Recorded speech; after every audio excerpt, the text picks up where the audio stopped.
Hi everyone, welcome to Marquette, Michigan, the home of Northern Michigan University's global campus. My name is Dan Freeborn and I'm the Assistant Director of Marketing and Enrollment for our undergraduate online programs.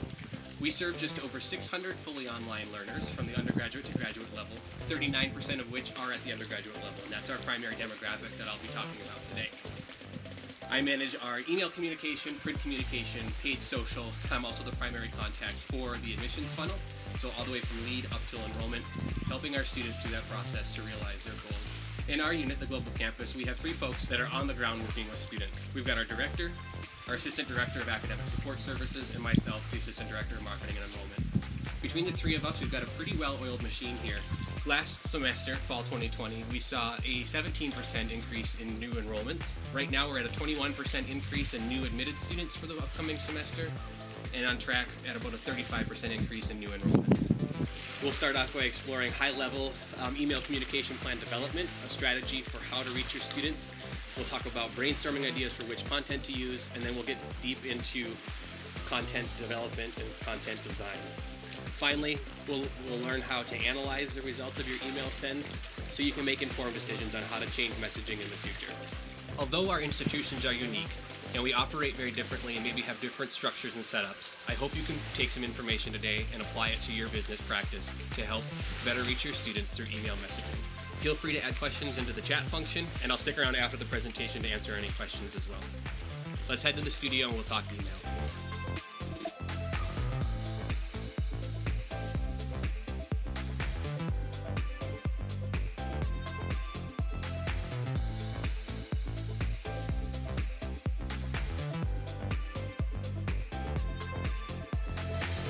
All right, so now that we're in a warmer place, let's get started.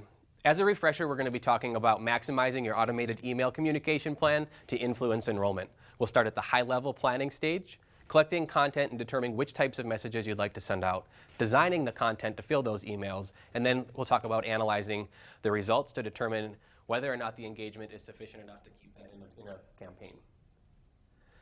So to start at the high-level planning, it's going to be super crucial that you determine when the largest percentage of apps are submitted before a semester starts. This is going to be very crucial when you're determining how long of a window you have to communicate with your students to encourage that action. Next, you're going to want to determine when the largest percent of app decisions are made, because this will allow you to determine how many days or months you have to communicate with newly admitted students to make sure that they have all the information they need to feel prepared for the upcoming semester. It's also going to be important to find the time it takes for an inquiry to become an applicant. Again, it's going to be that crucial window that you'll have to understand how long your campaign should run, and you'll also want to understand how much time there is between an app submission and an app decision. Again, we're going to be looking at the whole trend of comparing semesterly enrollments. When you see a bigger increase in the trend in the number of actions being taken you're looking at, that's going to be the window of time that you'd like to be targeting with your communication plan. So to help visualize this better, I've created a campaign map of our welcome series for new inquiries. So at Northern, when I use the word inquiry, that's equivalent to what most would consider a lead. An inquiry is a new prospect that has come through a lead gen form, phone call, event of some sort, but they have not applied. So we're encouraging them in this campaign to apply for admission. And this is a stripped down version of it. We've got plenty of other paths that students can take throughout this, but this gives you an idea of how we set things up.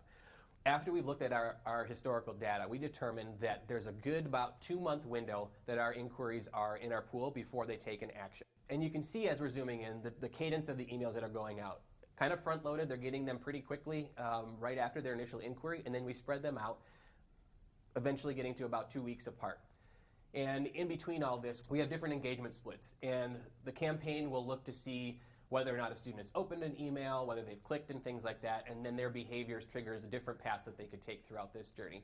I've overlaid other communication that they're getting in this as well. So the phone call is initial that first day when they first inquire, and then they should get their mailed packet of information usually within a week of that initial inquiry. All those pieces are timed, and the content is specific to where it is in the place of that campaign as well.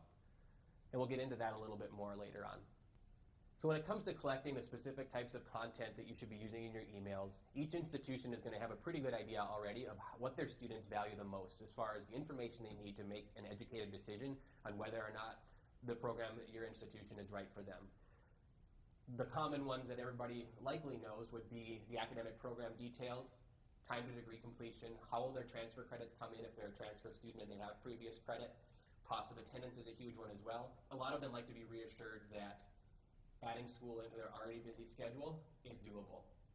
So within the context of Northern, we use those. We've prioritized, based on the conversations we've had with students and the data we've collected, which messages should be front-loaded in this welcome series. So after you determine the high-level categories of content that you'll be using, it's time to start digging into the design.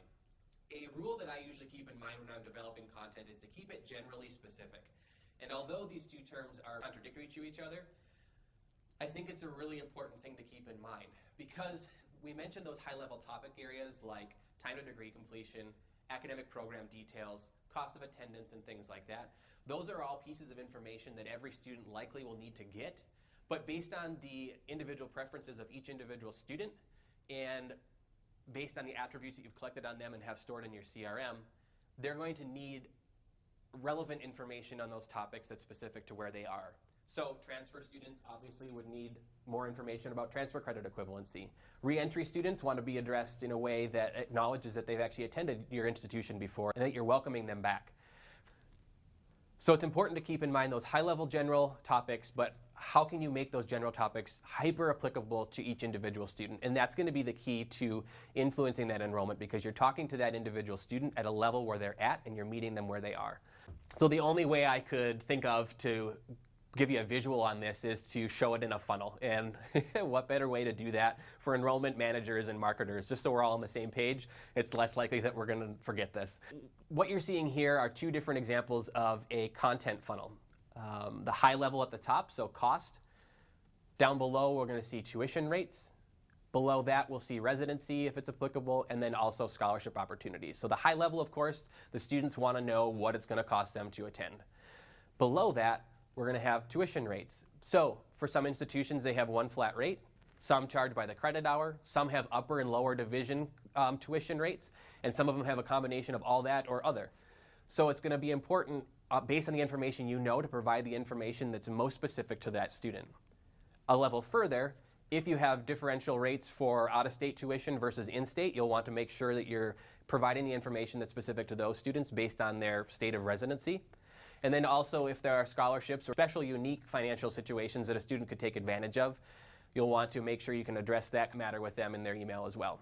A second example would be through academics. We all know the academic programs are a primary reason why they're going here and they want to complete that degree. They want to feel like they understand what they're getting themselves into.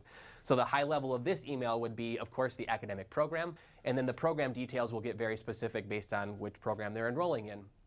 Then you can also see if there are specific admission requirements, and that would be supporting documentation, certifications, licenses that are required in order to be considered for admission. That would be likely specific to individual programs as well. And then a step further, if there are specific app deadlines. We want to make sure that that's articulated to the students so they're very aware of when their next step needs to be taken by, so they can be considered for that next step.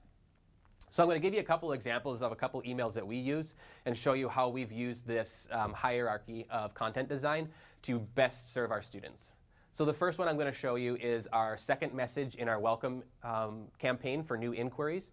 This is one after they get their initial email that kind of blasts them with Northern and program-specific highlights. This email here actually is just a more personal welcome. So I am their primary contact when they come through that funnel. So we've got a video that they can link to that is just me sharing the resources that I have for them, how I can help them, and a little bit more about myself. So it's a personal touch to a campaign that helps them connect right away with our office. Additionally, of course, you'll see a couple lines of text there, and we're really cognizant of making sure that our messages are short and concise and to the point.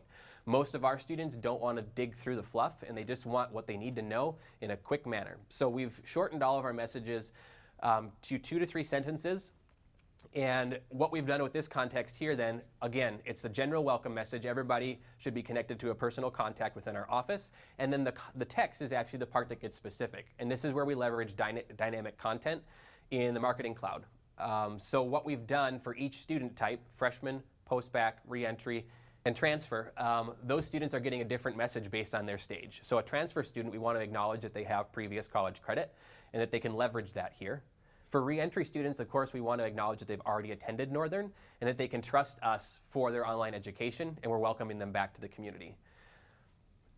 So those would be examples of how we use that deeper level content design under the general topic. Another example would be our academic message. So what we send to students, it's third or fourth in line. I don't remember exactly which one it is in this campaign, but essentially we're just highlighting the academic program that they've indicated an interest in. So at the top level, it's very short and concise, helping them understand the flexibility and convenience of their program.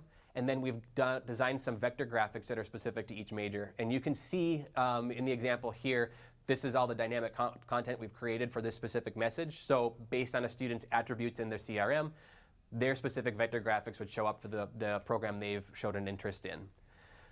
And then you can see we have that clear call to action right off the bat. It's a very short, concise message if you're looking at the text, the vectors, and the apply for admission button. That's what a majority of our students are looking for, that short, concise bits of information, some visual appeal as well, that they can get some quick bits of info.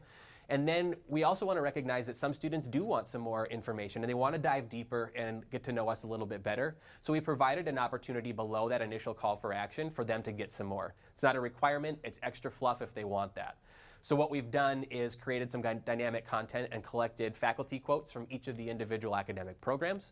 And that gives them, again, another personal connection, another touch point to our campus, and it's in their academic realm, so they can feel connected to their advisors, maybe some faculty that they'll be interacting with in the online format.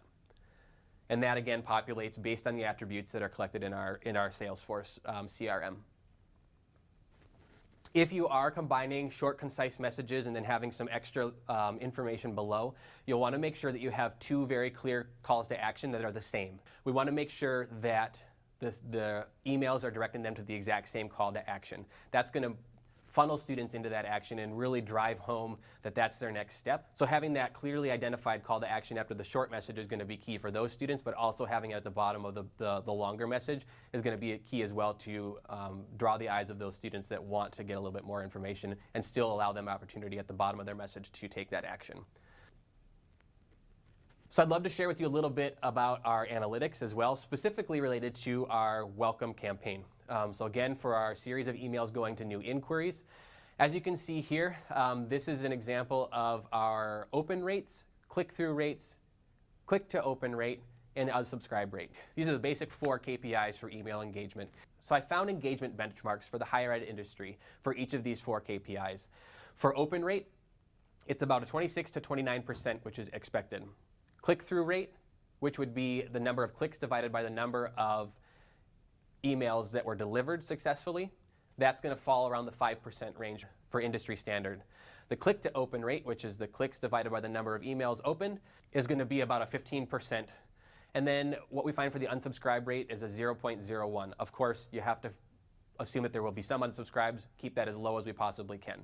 So what I've reflected here, the blue dots are the industry standard, and this is our second attempt at a welcome campaign.